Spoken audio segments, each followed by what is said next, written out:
pour montrer que la franc-maçonnerie n'a rien à cacher. Je pense qu'elle devient quand même transparente, tout au moins dans ses intentions, dans ses travaux, ce qu'elle fait, pourquoi. Il n'y a plus le mystère et le souffle du diable qui est là, qui traîne, comme on pouvait l'imaginer à certaines époques. Plus de mystère. Les obédiences maçonniques ont donc décidé de jouer la carte de la transparence. Nous retournons à la Grande Loge nationale française, l'obédience qui actuellement recrute le plus. François Stéphanie accepte de nous montrer le compte précis des nouveaux adhérents. Aujourd'hui, on peut vous demander combien il y a d'adhésions ce jour. Henri, est-ce qu'on peut avoir la fiche de... Au jour près, c'est-à-dire au jour près, c'est pas... Vous pouvez regarder en direct, il n'y a pas de problème. Voilà, 39 487 à l'édition de ce jour. Alors, il y a des corrections, il y a probablement 500 dossiers en cours de traitement. 39 587. Est-ce que vous avez le moyen de nous montrer, par exemple, combien il y a de personnes qui ont adhéré depuis ces derniers jours? On en traite 500 par mois. On en traite 500 par mois environ. Et d'ici, ce que vous pouvez...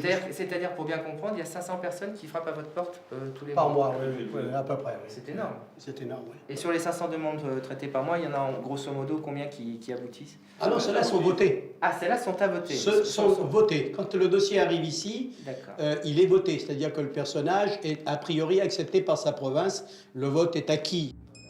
500 nouveaux frères chaque mois, un chiffre important, mais François Stéphanie se défend de vouloir mener une politique de recrutement. La croissance de la Grande Loge nationale française est effectivement une préoccupation, mais pas dans le sens que l'on tente de nos frères d'autres obédiences. Je suis amusé parfois de penser qu'on a des préoccupations électoralistes ou de sergents recruteurs. Ça n'existe absolument pas. Pourtant, nous nous sommes procuré un document où la GLNF est prise en flagrant délit d'opération de charme. Régulièrement, l'obédience réalise des mailings pour tenter de séduire de futurs frères. Plusieurs de nos frères nous ont parlé de vous, non seulement de votre probité morale, tant professionnelle que familiale, mais aussi de vos positions humanistes. Ceci montre à l'évidence que vous êtes déjà quelque part en vous-même franc-maçon. Nous montrons ce document à François Stéphanie. Nous avons organisé des conférences-débats. C'est la résonance que vous allez là en Picardie. Ces conférences-débats ont fait intervenir des philosophes, des scientifiques, maçons ou non-maçons, d'ailleurs beaucoup plus de non-maçons. Et j'ai recommandé à mes grands maîtres provinciaux d'expliquer qui on était, d'expliquer dans l'espace social ce qu'est la franc-maçonnerie, ce qu'est la franc-maçonnerie revendiquant d'être encore un ordre initiatique. Mais je note qu'il n'y a pas d'acte de prosélytisme direct. Le véritable enjeu de cette course au recrutement, c'est de devenir la première obédience de France.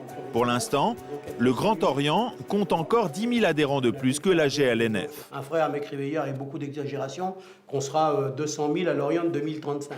Je n'ai pas cette revendication, mais probablement, rien ne m'empêche de penser qu'effectivement, demain, on sera 100 000. Mais je ne fais pas 100 000 pour faire des soldats, ni pour conquérir le pouvoir. Parce que ça fait des générations... Pas de conquête du pouvoir pour la GLNF, mais démonstration de force tout de même. Le grand maître nous convie à l'Assemblée générale de son obédience, à la Grande Arche de la Défense. C'est la première fois qu'il laisse des caméras filmer une telle cérémonie.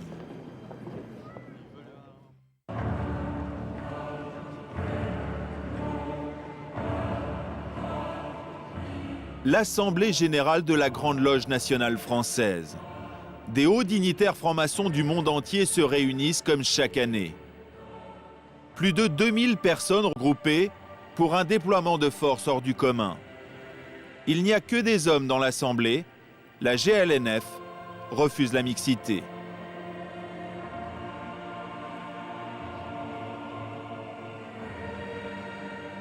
C'est au rythme d'une musique de Vangelis, intitulée À la conquête du paradis, que les plus hauts responsables des différentes loges étrangères entrent dans le cénacle et s'installent aux places d'honneur sous le regard des frères qui ont été invités. Un écran géant a même été prévu pour la circonstance. Éminentissime et suprême grand prieur du Grand Prieuré des ordres unis maçonniques, religieux et militaires du Temple et de Saint-Jean de Jérusalem, Palestine, Rhodes et Malte pour la France. Les principaux dignitaires sont tous installés. C'est maintenant au tour du grand maître de l'ordre de faire son entrée sous les honneurs des frères. Debout, mes frères, pour recevoir le très respectable frère François Stéphanie, grand maître de la Grande Loge nationale française, précédé de ses surveillants. Sous des applaudissements étouffés par les gants, le grand maître entre dans le cénacle dans une ambiance digne des cérémonies les plus sacrées. Une fois installé, le grand maître a droit aux honneurs des frères de l'obédience. Mes frères, nous sommes honorés aujourd'hui par la présence du très respectable grand maître de la Grande Loge nationale française, le très respectable frère François Stéphanie. Nous allons donc lui rendre les honneurs dus à son rang en le saluant par le signe d'apprenti et par 11 en vous réglant sur moi. Debout mes frères, à l'ordre. Face au grand maître, les 2000 frères simulent avec le tranchant de la main le signe de pénalité qui signifie que chaque franc-maçon s'engage à avoir la gorge tranchée s'il manque à son serment de discrétion. Puis le grand maître procède à l'ouverture de la cérémonie dans le jargon propre aux francs-maçons.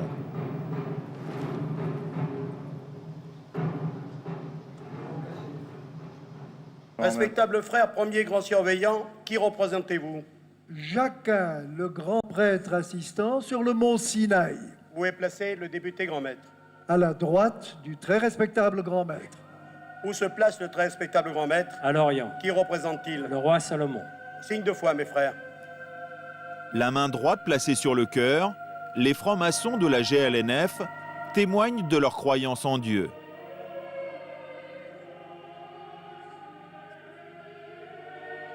Ainsi soit-il.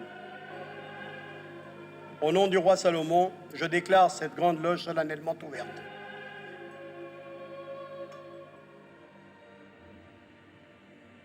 La Grande Loge nationale française a mis au point une stratégie originale pour se développer. Elle crée des nouvelles loges partout à l'étranger, et notamment dans les pays africains. Nous sommes très fiers de ce qui est fait en Afrique. Nous initions des frères africains avec cette volonté, mais une volonté absolue et inébranlable, de leur permettre de réaliser leur propre cadre maçonnique. Et aujourd'hui, ce sont des grandes loges régulières et souveraines, au même titre que ces États sont souverains.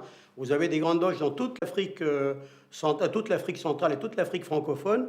Ce sont des grandes loges qui, effectivement, sont filles de la GLNF. Elles sont filles, mais aujourd'hui, elles ont leur vie propre. Alors pourquoi ces contacts avec l'Afrique ? Ces relations ont-elles seulement pour objectif une fraternisation internationale sur fond de spiritualité et de philosophie ? François Stéphanie nous laisse filmer une rencontre avec les représentants de plusieurs obédiences africaines. La cérémonie se déroule dans les salons feutrés d'un grand hôtel parisien. À cette occasion, les différents dignitaires apportent à François Stéphanie des messages de paix de leur pays. Là, c'est le représentant de la Grande Loge du Burkina Faso qui apporte une enveloppe. François Stéphanie nous expliquera plus tard qu'il s'agit d'une invitation pour une cérémonie religieuse. Le grand maître glisse l'enveloppe dans la poche de son tablier. Le défilé continue. Le frère qui se présente maintenant n'est pas n'importe qui. Nous recevons le très respectable frère Jean-Dominique Okemba, représentant du grand maître de la Grande Loge du Congo. Jean-Dominique Okemba est le bras droit du président du Congo-Brazzaville, Denis Sassou Nguesso. Il apporte un message de son président qui est aussi le grand maître de la Grande Loge du Congo. François Stéphanie est content d'insister sur l'amitié qui le lie à l'Afrique. C'est une missive, donc, comme on voit, le très respectable grand maître Denis Sassou Nguesso, qui est par ailleurs donc président de la République du Congo-Brazzaville, et qui vous donne la nature des préoccupations que l'on partage avec nos frères africains, dont vous avez pu voir que la chaleur n'est pas feinte et que nos relations n'ont rien d'ambigu. Et comme les petits cadeaux entretiennent l'amitié, le président du Congo n'a pas dérogé à la règle. C'est la plus belle tradition. Ce modeste cadeau, n'est-ce pas, que nous amenons pour marquer notre C'est très gentil, c'est très très gentil. Il y a quelques années, la Grande Loge nationale française a carrément loué le Palais des Festivals à Cannes pour une montée des marches inédite. En guest star, des présidents africains francs-maçons.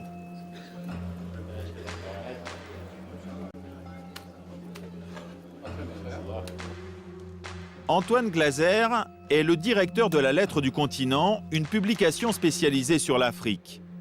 Nous lui avons montré ces images. Ah bah tiens, c'est le président Omar Bongo du Gabon. Un grand maître de la Grande Loge du Gabon. Et ça, c'est le président Denis Sassou Nguesso du Congo. Ici, c'est Jean-Dominique Okamba, qui est, on l'appelle un peu le vice-président et qui est le patron des services secrets du Congo.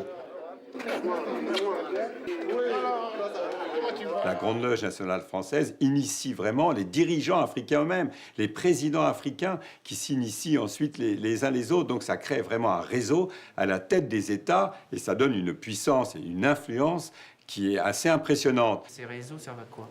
C'est en fait, tu me protèges, je te protège. Lorsqu'il y a des contrats, si tu es frère, un fils de lumière, ou si tu es dans une loge, ou si tu es dans mon obédience, si tu es un frère, tu auras le contrat. Mais à la Grande Loge nationale française, on réfute cette réputation d'affairisme qui colle à l'obédience. On m'a invité à l'Élysée, j'ai dit ça. Vous savez, je ne siège pas à côté du président de la République du Congo-Brazzaville, du Tchad ou d'ailleurs. Je n'ai pas du tout cette aspiration. On n'a pas cette vision colonialiste. C'est terminé. Je veux dire. Mais quel que soit le leadership, nous devons au contraire les aider à devenir eux-mêmes. À chaque fois, il faut les aider à devenir eux-mêmes. On considère aujourd'hui que la franc-maçonnerie compte 4 millions de membres dans le monde, toutes obédiences confondues.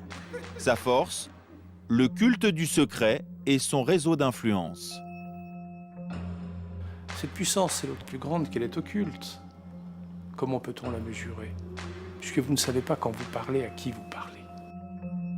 Aujourd'hui, certains francs-maçons eux-mêmes réclament plus de transparence. Car le secret favorise les dérives et il alimente tous les fantasmes négatifs. L'influence occulte dans les cercles de pouvoir existe, c'est vrai, mais pour l'immense majorité des francs-maçons, l'engagement est sincère et représente avant tout une initiation spirituelle.